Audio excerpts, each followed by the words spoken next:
What's happening, guys? This is my UFC on FX Guida versus Maynard prediction video.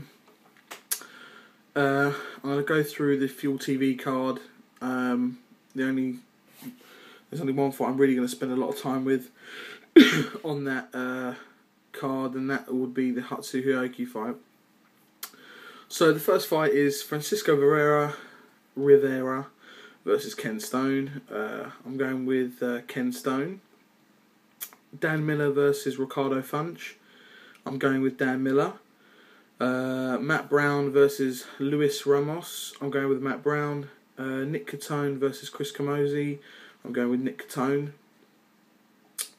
Rick Story versus Brock Jardine. I'm going with Rick Story. Steven Seiler versus Joey Gambino. I'm going with Steven Seiler. Ramsey Najim versus CJ Keith. I'm going with excuse me, with Ramsey Najim. The next fight, which I would like to have actually seen this on the main card, really, but it's alright. It's Hatsuhioki versus Ricardo Lamas. Hatsuhioki, arguably number 2 in the world at featherweight. Ricardo Lamas, pretty much a no-name person in that particular weight class. I mean, he's had some success. I mean, beat Matt Grice, beat Cub Swanson out. But I think Hatsuhioki is going to take this with ease. Should be able to beat him no problem. A little backstory: Hatsuhioki was supposed to fight Jose Aldo, but he kind of pussied out and said, "No, I don't think I'm ready yet. I want to take another fight," which is understandable. I think he just wants maybe a little bit more octagon time, because he's only had 2 fights.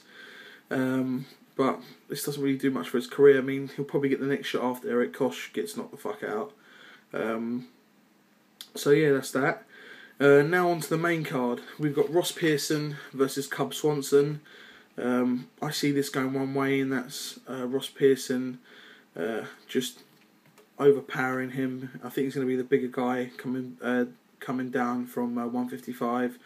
Cub Swanson, for the most of his whole career, has been at featherweight, I believe. Could be pulling that out my arsehole. So yeah, he's pretty much been.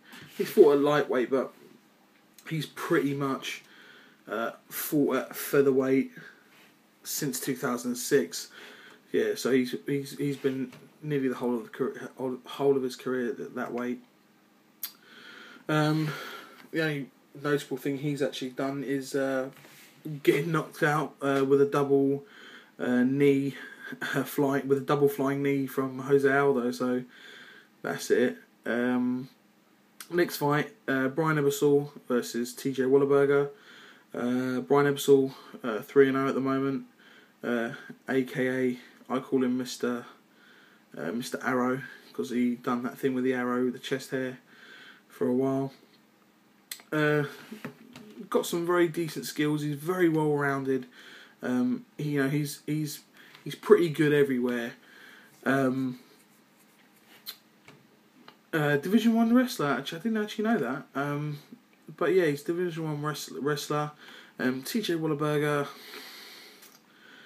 The biggest winner in his career is Pat Healy and Pete Spratt, which pretty much says it all. He's 3-1 in the UFC, beating Jake Hesh, Mike Stumpf, and David Mitchell. Lost to Johnny Hendricks by knockout. So like I said, pretty much says it all. I'm going for Brian Ebersol in this. He should take this fight pretty much with ease, to be honest. Next fight is maybe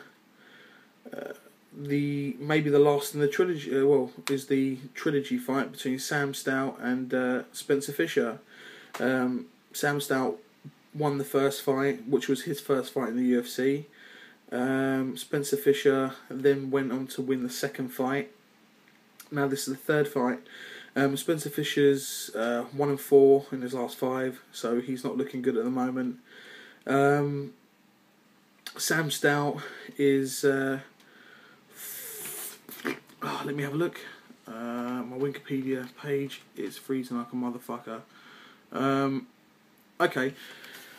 So he's 2-1 at the moment, beating Paul Taylor, Eve Edwards, and lost to a unanimous decision to Thiago Tavares. He didn't look right in that fight against Tavares. I think he was still dealing with some personal shit with obviously Sean Tompkins passing away. The big question in this fight is I'm picking Sam Stout, but the big question in this fight is Sam Stout mentally there? We've seen a lot in different promotions, a lot of different Team Tompkins fighters losing. Notably Chris Hordeski, and he's losing. He was touted to be one of the best in his weight division in the world only a few years ago, and he's dropping decisions and shit to guys that he shouldn't be losing to no-name people. He's losing to who's the other dude? Mark Hominick lost 3 straight. I mean, he really should have. The Eddie Yagan fight, I mean, he really should have won that fight. Chan Sung Jung fight, we know what Chan Sung Jung done to Dustin Poirier, so the dude's coming into his own, but it's not looking good for Team Tompkins fights at the moment. I think they're finding it hard. I think maybe even to find the rhythm in the gym or something. Maybe that's what it is. He was like a dad to a lot of them. A lot of these guys are really young and they've been training for him for 10 years, when they were like 17, 18. So they've grown up with him, teaching them everything about striking and MMA. He was in their corner for probably all of their fights. But I am going to pick Sam Stout because I think Spencer Fisher is on a slide. And I think this will see Spencer Fisher get cut from the UFC after this. And now to the main event, Gray Maynard versus Clay Guida. Gray Maynard coming off those 2 Frank Edgar fights, coming off the draw and then the TKO loss in the 4th round. Really has improved his stand-up game and his punching power. I mean, he's shown that he has some real strong hands. I think if that was anyone else instead of Frank Edgar or maybe even a Clay Guida, I don't think you can. I think it's impossible to knock out Clay Guida. But if it was anyone else in that weight division, he would have knocked them clean out in both of those fights with Frank Edgar. Now Clay Guida, he's starting to come into his own. He's starting to peak, I think now. He lost to Ben Henderson in a not a really good fight. He did take the fight to Ben Henderson, like he always does with everybody. I'm struggling in this one because my head says pick Gray Maynard, but my heart says pick Clay Guida. And I'm going to go with my heart and pick Clay Guida because I think it's a 5-round fight. And I just think he's going to be able to catch Gray Maynard in this and maybe TKO him. I think the only way Gray Maynard is going to win this fight is doing what he used to do. Grab him, double leg, power double leg, take him to the ground, a bit of ground and pound and a bit of lay and pray. I hope he doesn't do that because he's actually been quite exciting in his last 2 fights against Frank Edgar, and he's turned me around. He's actually made me a fan, where before I was like, oh fuck this dude, I don't really want to see him fight, just like John Fitch. Boring decision fighter. Every one of his fights in the UFC that he's won have all gone to the decision, bar 2. One where he knocked out Joey Varese, and one with Rob Emerson where they both got knocked out when they were going for takedowns. And all the others, Dennis Seaver decision, Frank Edgar decision, Rich Clemente decision, Jim Miller decision, Roger Hertz and Nate Diaz split decision, Kenny Florian unanimous decision, then the draw against Frank Edgar, then the TK lost to Frank Edgar. So You know, the guy is a decision machine, but like I said in the last 2 fights, he's really brought me round. But I'm going to go with Clay Guida. I think he's going to be able to push the pace the way he normally does it and really go for it. So yeah, that's Clay Guida. So this isn't until the 22nd.